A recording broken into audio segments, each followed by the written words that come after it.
Okay, so we're going to talk about managing cover crops as a nutrient management tool.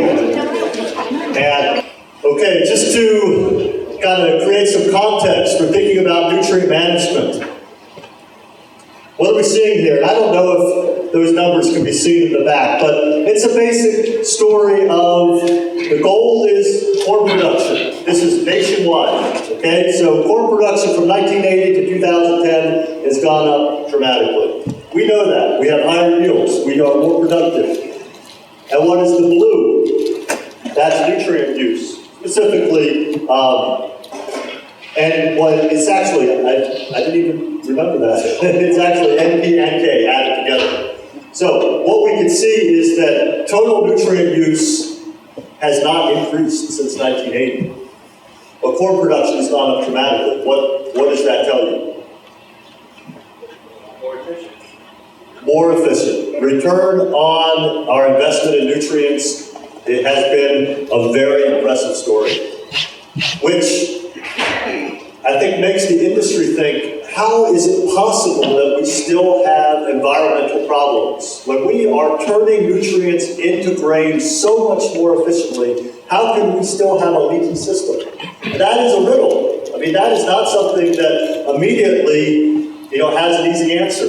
But that's something that we will think about during this presentation, and we'll think about how cover crops can help us to address that problem. But I think a critical thing to keep in mind is production efficiency is not the fundamental problem. We have done great in terms of production efficiency. And so just by improving production efficiency, doing the 4 Rs, it's going to be hard to solve the problem because I don't think nutrient leakiness is fundamentally a production efficiency problem. We can definitely do better with the 4 Rs, but just fine-tuning the 4 Rs isn't going to solve all of our water quality problems. So this is for the whole country. I'm not going to read through all of this, but I mean, just you can see some big numbers up there. Greater than 100,000 miles of rivers and streams, and that are impaired. Okay, approximately 2.5 million acres of lakes, reservoirs, and ponds impaired.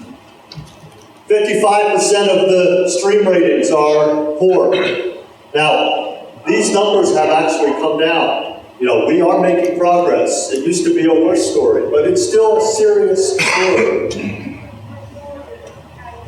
And the story has an epicenter. The focus of where these nutrients are coming from is here in the Corn Belt. You can see the darkest states include Illinois.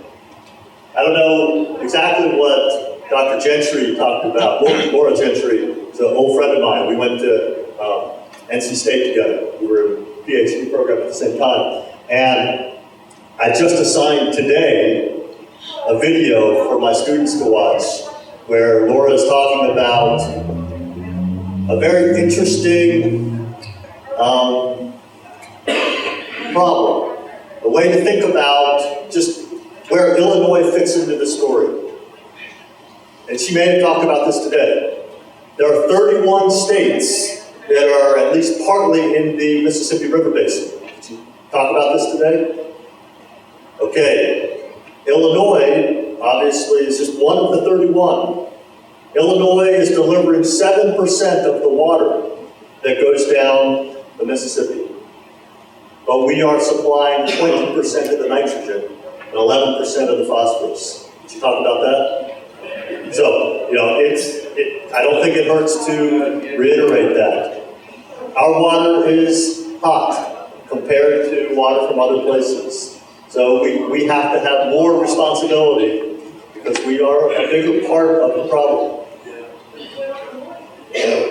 So how do cover crops fit into this? I borrowed this slide from a friend of mine. We're not going to go into all the detail, but basically cover crops help with conservation, capturing nutrients.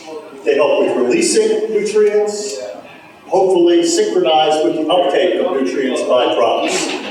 This is, it says nitrogen up there, but you can see all those other nutrients as well. And we need to think about how to manage that system. So let's think about the direct effects of cover crops on nutrient cycling. We have capture of nutrients that would otherwise be lost. Nutrients that might be going down with leaching, nutrients that might be running off laterally with eroded soil or runoff, and of course nutrients like nitrogen can turn into a gas and denitrify. So the form of nitrogen specifically that is most easily lost, nitrate, can basically be lost through all of those processes. Okay. Cover crops translocate nutrients from below the crop root zone. Cover crop roots can grow deeper than our cash crop roots in some cases. So they can capture nutrients that are down there and be brought back up to the surface. Some cover crops, specifically legumes, can fix nitrogen, and any type of cover crop can release nutrients that were captured later, potentially at the time needed by the next crop. I say potentially because that synchrony is definitely not guaranteed. In terms of capture of nutrients, it doesn't have to be uptake. We can have immobilization of nutrients just because the cover crop creates biomass that as it decomposes, if it has a lot of carbon relative to nitrogen or other nutrients, we end up with immobilization of nutrients. That can be a problem if that's during the growing season. But if that's in the fall, that can be a great thing to immobilize nutrients. Let's talk about some indirect effects. So this is kind of the bigger picture, the soil health story. Cover crops can increase overall soil biological activity, accelerating cycling of nutrients contained in the soil, in the organic matter, in the soil minerals. We can increase specific soil organisms that are root symbionts, things that are helpful to the roots, like mycorrhiza. We can create biopores, basically creating passageways through the soil that were created by the root action or by organisms fed by the roots. And those biopores enhance air and water movement, enhance root growth and function in the following crops. Those biopores get used over and over again if we don't fill them in. We can build organic matter at the soil surface and also throughout the soil profile with cover crops. So these things aren't direct nutrient effects, but these things have a big effect on the overall performance of our crop roots. So I want to just encourage us to think about cover crops as management tools. And this is specifically a slide from the University of Maryland's website. They have a great group of young researchers that work with, that was my master's advisor, Ray Weil. Dr. Weil has had research projects related to all those different topics up there, how cover crops impact soil temperature, soil aggregation, nematodes. My late wife worked on that nematode piece of it. Nitrogen fertility. All those different things are all being impacted by cover crops. And what's cool, if you go to the University of Maryland website and you click on any one of those boxes, you have access to the specific research they've done to look at that piece of the puzzle. But as shown there, they're all linked together. And it's really interesting to see how all these different projects, basically graduate students at the same time or, in sequence, are solving these different pieces of the puzzle, how cover crops impact crop growth by impacting all those other things. Cover crops in is the missing puzzle piece way of thinking. Let's think about this. The missing puzzle piece concept is you just stick it in and you don't change anything else. And there are lots of situations where cover crops just aren't the missing puzzle piece. They don't just fit into your current system. If you can tweak your current system just a little bit, all of a sudden then the cover crops have a better chance of performing. But if you're just trying to stick any new technology in without adjusting anything else, you may not be giving that technology its full opportunity. Reducing fertilizer inputs modestly on an experimental basis. Everybody wants to know, how can I use cover crops and then not use as much fertilizer? And I think we can go there. There are farmers doing that, but my students have been interviewing farmers that use cover crops since 2008. We've interviewed over 300 farmers. Some of you have been interviewed, so thank you very much if if you have talked to one of my students. The majority of the farmers in those interviews have not reduced their nutrient programs. They feel that they are getting better use of the nutrients, they may be getting higher yields, but they haven't actually cut back on nutrient rates. And they may have that as a goal, but they are moving slowly, they're tiptoeing in that direction. If you want to see data, so many people say, show me the data. And I wish that I had lots of data from my research program to show you guys. I do very applied, organic grain farming research primarily. And so, I do have data that I can share, but I think in most of your contexts, it's not a perfect fit with what you're doing. If you want to see one place where there is lots of data that's easy to access, it is the Iowa Soybean Association's On-Farm Network Replicated Strip Trial Database. And if you click on cover crop, you will have dozens of studies each year for multiple years. And you can look at impact on corn, look at impact on soybeans, you can look in specific counties or regions of Iowa, and you can look beyond Iowa, because now the On-Farm Network is in 10 different states, including Illinois. Okay, so this is just an example of some of the data, and you can click on the study and then see the actual plot maps. The yield effect over there in the red boxes, those are negative yield effects. That's obviously not what we want, but that's informative to see where we have those negative effects, and that is almost always rye, cereal rye planted ahead of corn. And the yield loss can be substantial. It doesn't have to be. There are farmers that routinely plant cereal rye ahead of corn, but that is not the place to start. That is a riskier strategy, and you shouldn't go into that without thinking carefully about how to prevent problems. Who's planting cereal rye ahead of corn? Okay, how are you addressing that problem, John? Strip till. Okay, using strip till, and if I remember correctly, John delivers nitrogen about 5 different times. Right. Yeah. So, the number one problem, I think, is nutrient immobilization, especially nitrogen immobilization, and the guys that make this work typically are putting on in the range of 40 to 50 pounds of nitrogen right in the row, either with starter plus pop-up. Spraying it on in your herbicide program doesn't do that. That helps, but that's not nearly as impactful as putting it right in the row.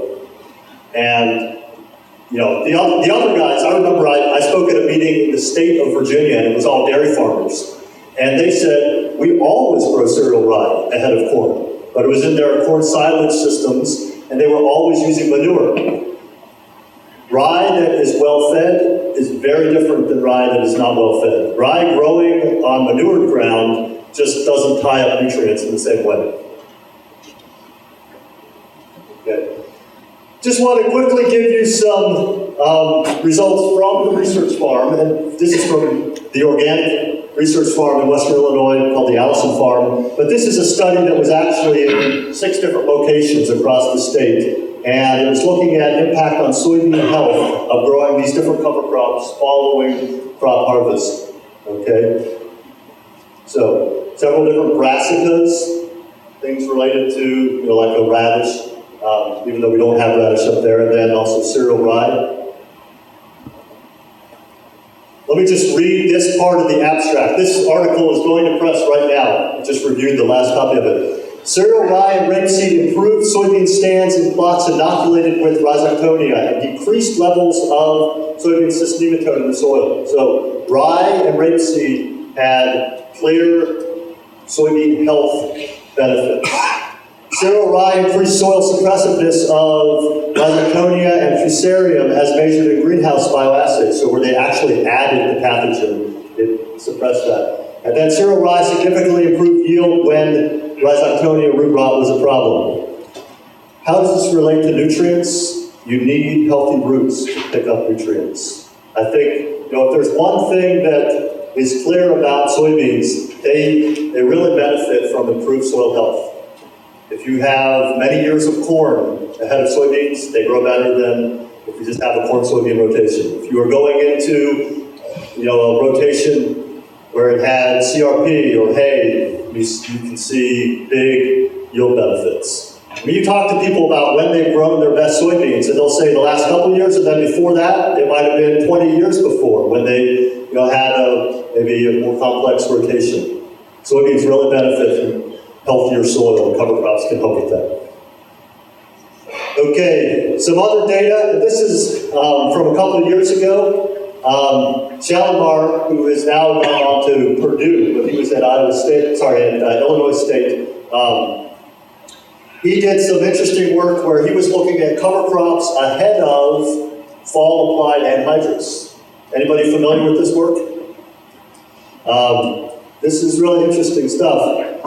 Now, it was a corn silage system, as I understand, so the cover crops were planted earlier than you might expect, following, a harvested grain crop. But they planted rye, radish, and crimson clover, I believe, and then they knifed in the anhydrous.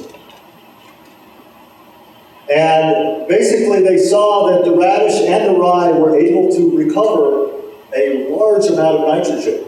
Even though, the radish didn't live too much longer after the nitrogen was put down. Radish will winter kill, but it took up nitrogen really rapidly.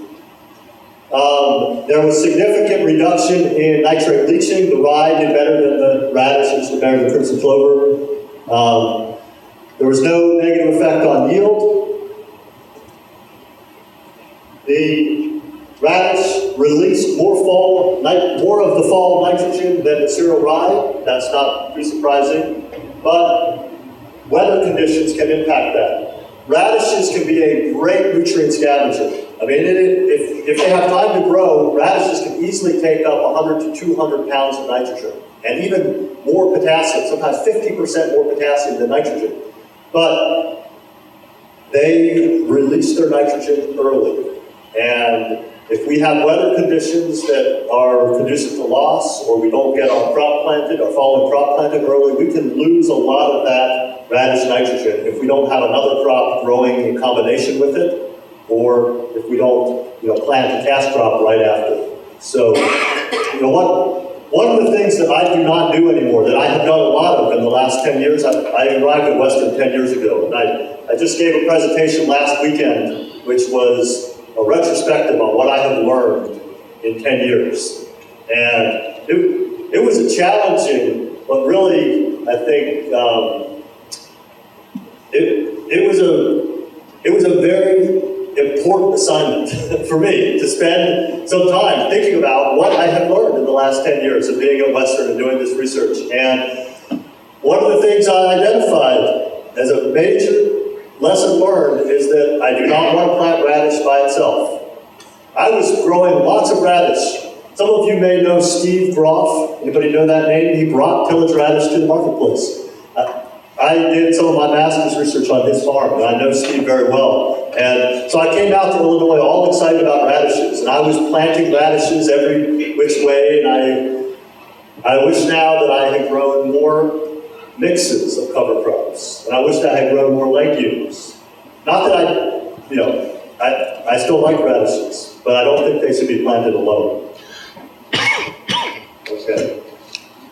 This is kind of interesting, just showing the comparison of aerial seeding, radish or rapeseed, radish on the left, rapeseed on the right, aerial seeding versus drilling after harvest. So only about a month different, or maybe even less than a month in terms of when the seed was delivered to the field. But that's obviously a better root system than that one.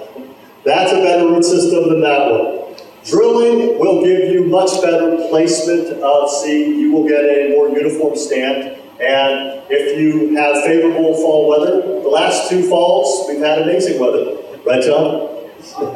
I mean, even if you think you were getting the seed out late, we still, had warm weather into November, and so we had a lot of good cover crop growth after fall harvest. But if you have a fall that isn't so conducive, it gets cold early, that earlier planting, you probably won't have as uniform a stand, but the individual plants will get bigger, will grow deeper, will access more nutrients, and so there's a trade-off there. Okay, let's think about optimizing fertility for cover crops. Normally, we're thinking about optimizing fertility for cash crops. Of course, that should be our first priority, but I think to make cover crops work, it's useful to think about how to make sure they are adequately fed. This is a very interesting study. This was looking at how to go into situations like CRP where they had not had soybeans for a long, long time. What would you do if you were planting soybeans in the CRP ground? Would you inoculate the soybeans? Most Illinois farmers don't inoculate their soybeans, but if you've had continuous corn, that's probably a situation where the natural levels of the bacteria that fix nitrogen, which are so valuable for soybeans, are probably going to be very low if you haven't had soybeans in a long time. Or if you've had CRP, you should think about how to get those bacteria where they need to be. This study, they actually compared inoculating just during that growing season of the soybeans, just putting the inoculant on the seed at different rates, or inoculating the cover crop before. So they inoculated wheat before they inoculated the soybeans. They found the best system was where they inoculated the wheat and then inoculated the soybeans, and they got much better nodulation of the following soybeans. So I think that's pretty interesting. Inoculant is very cheap relative to our overall production costs, a few dollars per acre. Put a few dollars per acre onto the cover crop, it's not going to increase the wheat growth or the other, anything other than a particular legume matched with an inoculant. It shouldn't be enhanced in its growth, but it will enhance the availability of the rhizobia to the following cash crop. This is just showing the impact of manure on cover crops. Manure and cover crops go together hand in glove. They fit together really well. If you are applying manure and you're not using cover crops, that's another place, low-hanging fruit, where you really should be thinking about how to fit those two things together. You will enhance the growth of the cover crop, particularly non-legumes. So the radish, the ryegrass, the oats, the growth was enhanced dramatically when there was when there was manure nitrogen applied. The red clover actually didn't benefit, but bottom line is if you can match cover crops with manure applications, you can grow better cover crops and capture the nutrients, recycle them more effectively. This was a study where we actually fertilized the cover crop. This was a spring-planted radish and oat mixture, and where we added 20 extra pounds of nitrogen, we doubled the cover crop biomass. Really dramatic. This was 2012. This was spring-planted radish. We have a wet farm, no modern tiling, and so pulling water out of the soil normally is a good thing in the spring. Was it a good thing in 2012? Not at all. So where we had the radish, this was ahead of soybeans. Where we had the radish ahead of soybeans, we lost about 20 bushels of yield.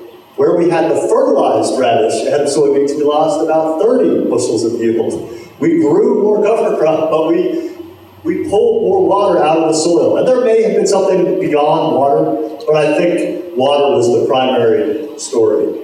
And it was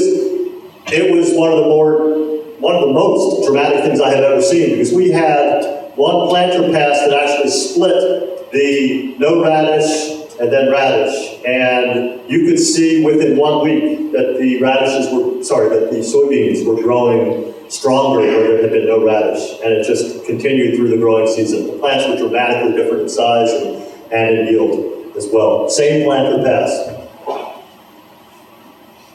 So radishes are excellent nitrogen scavengers, but what happens to this N is a very important question. This is just showing depth and amount of nutrient, amount of nitrate And so the red is showing where there was the control, where there was no cover crop. And so there's a big nutrient bulge there. The cover crops, the radish, the two different types of radish, rape and rye, they all pull the nitrogen levels down. But the ones that are in the green did the best, and that was the forage radish and the rye. This is work at the University of Maryland. So, bottom line is that when you capture nutrients, we all want to know what's going to happen to those nutrients. And I was just looking at the NREC 2017 studies, the ones that are about to be implemented, and I saw that Lowell Gentry, who spoke this morning, right? He has a new study called Cereal Rye Catch and Release, I think is what it's called. And it should be really good work to figure out what happens to the nutrients that get taken into cereal rye. When do they actually get available to the following crop? That's an important thing to know. What we know in general is that there is not timely release from cereal rye for the current or for the following corn crop. Okay, there may be, and of course it depends on how you manage the cereal rye, whether it was fertilized, how early it was terminated, but certainly in the early season, you should not expect to have any nitrogen available from that cereal rye. Maybe as that corn is filling out, there might be some nitrogen becoming available, and hopefully Lowell Gentry's work will help us understand that. Radishes, on the other hand, are very similar to legumes. They release their nutrients very rapidly, and brassicas in general have that kind of release. So, timeliness of getting the following crop there to take that nutrient, or having another cover crop that can capture that nutrient from the radish or the rapeseed is important.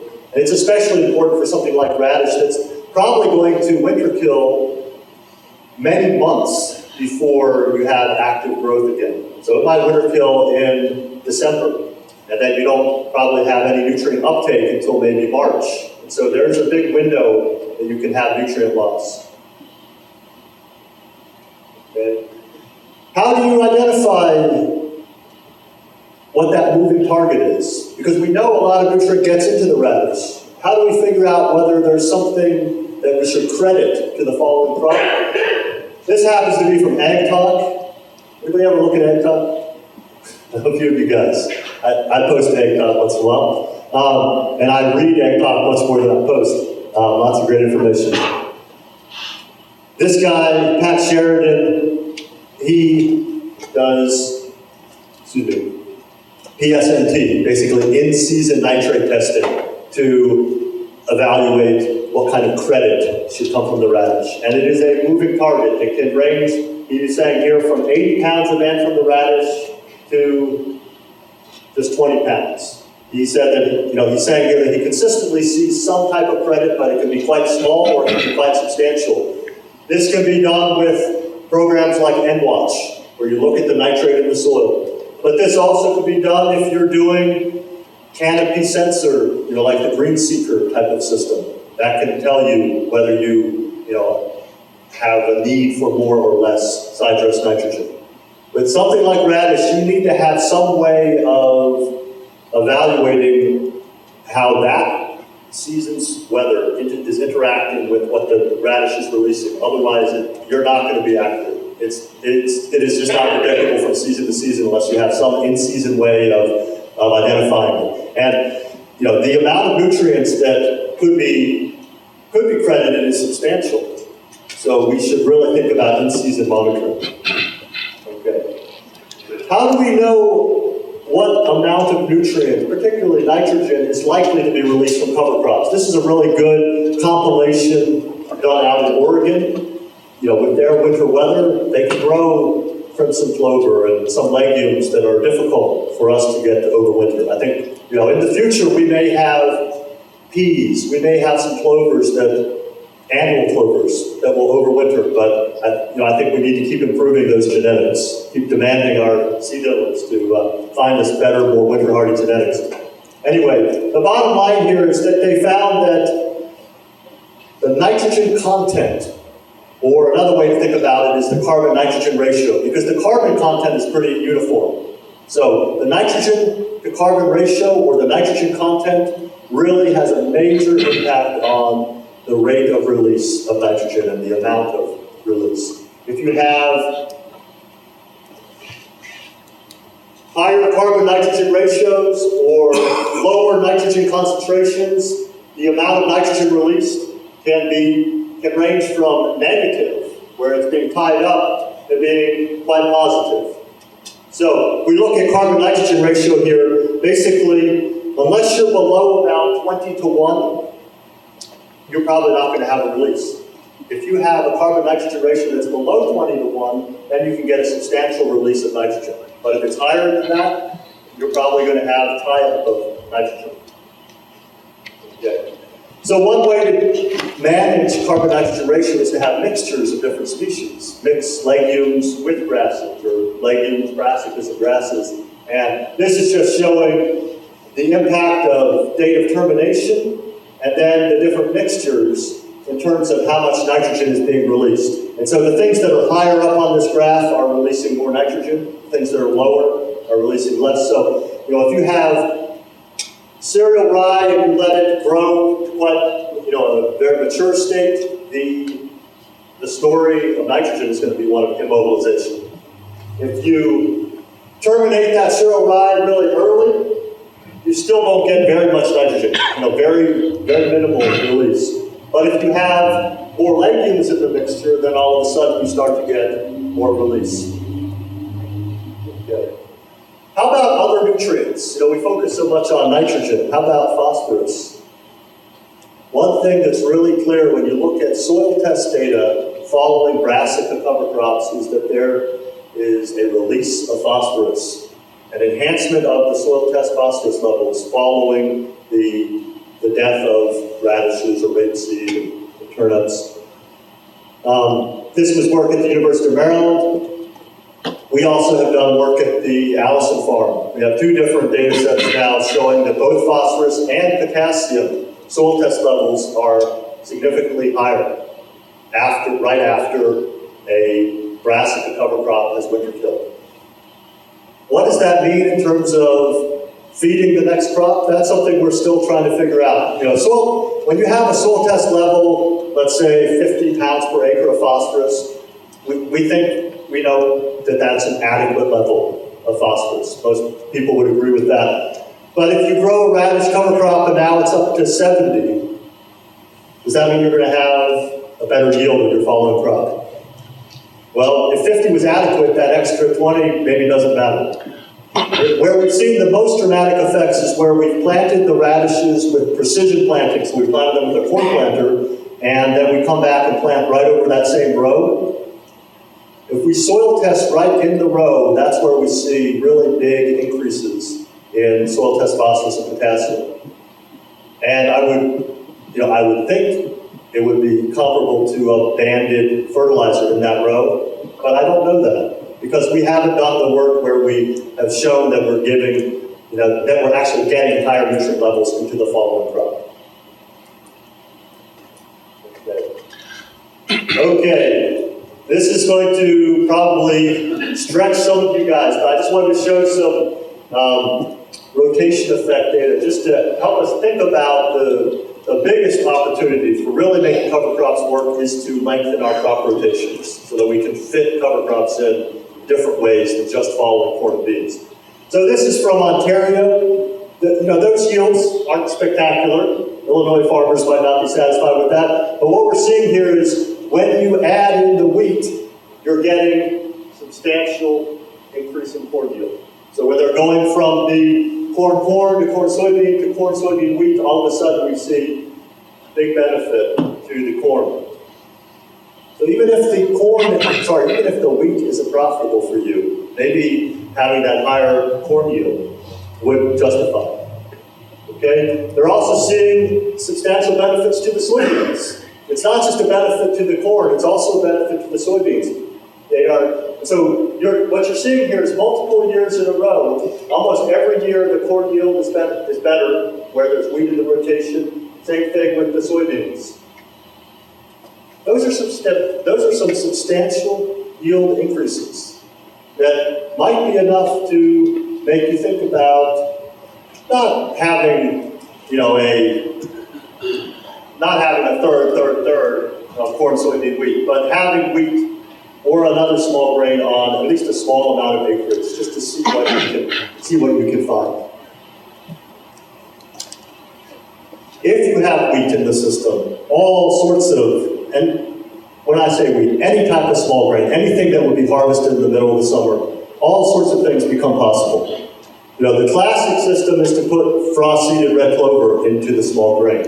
And this is from Wisconsin. They were looking at the effect of either planting the cover crops after small grain harvest or frost seeding into the small grain, and they found that the red clover was just consistently the most reliable system. Some years, the cover crops planted after the small grain harvest would do well, other years they wouldn't do well. Like in this case, when it was really dry in August, the cover crop planted after wheat didn't do very well. But the frost-seeded the frost-seeded clover already had a deep root system, and so it was able to handle that drought. One cool thing about red clover is a substantial amount of nitrogen is left in the roots. Even if you take off a hay cutting, there's a lot of nitrogen left in the roots of red clover. Quite different than like soybeans or peas. They do a great job of putting all the nitrogen into the seed. So you take off the seed and there's almost no nitrogen left. Okay. And the timing of nitrogen release from red clover is really good for a following corn crop. Is what lots of studies have shown. Even if you terminate the red clover in the fall, late fall termination versus spring termination, you still normally have a good synchronicity nitrogen release to the following corn crop. Okay, so I need to wrap things up. A few more slides to show you. This is where we are headed at the Allison farm. You can't do this, obviously, following corn or soybean harvest. But following a small grain harvest, you have big possibilities. This is a mix of, well, you can see sunflowers. Anybody know what the other main species is? That is sun hemp. Sun hemp is a very rapidly growing legume, gets quite tall. To show you, this is sun hemp over here. There's these yellow flowers. Those were, believe it or not, that cover crop mix was planted on August 15th. I would not expect that much biomass. What we had there was actually more than 4 tons of dry matter produced. But we had a very long fall, and the preceding crop was yellow peas. And so you can see a pea growing over there on the left. The peas had a substantial nitrogen contribution to these cover crops. And so whether it be adding manure or adding DAP, if you're putting on your fall phosphorus, let's just say you put out 200 pounds of DAP. How many pounds of nitrogen is that? That should be 36 pounds of nitrogen, right? If you put on 200 pounds of DAP, 36 pounds of nitrogen can do great things for cover crop growth in the fall. That we should be thinking about how to integrate. If we're putting on whether it's DAP or MAP, a source of nitrogen in the fall, that's a great thing to integrate with cover crops. Anyway, just real quick, there's this new publication from Penn State about putting together mixtures, really good stuff. This is what I use when I want to just crunch the numbers and think about how to put together mixtures. Green cover seed. They're out in Nebraska. Buy your seed from Midwest Grass and Forage or from places that are local. But this tool is available online for free.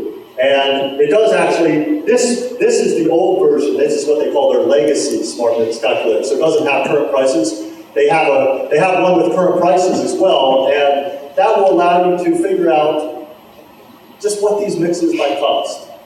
Their costs aren't exactly the same as our local guys, but they will be similar, and just lots of valuable information in terms of thinking about how many seeds per acre, seeds per square foot, how to put together mixtures. It's really useful.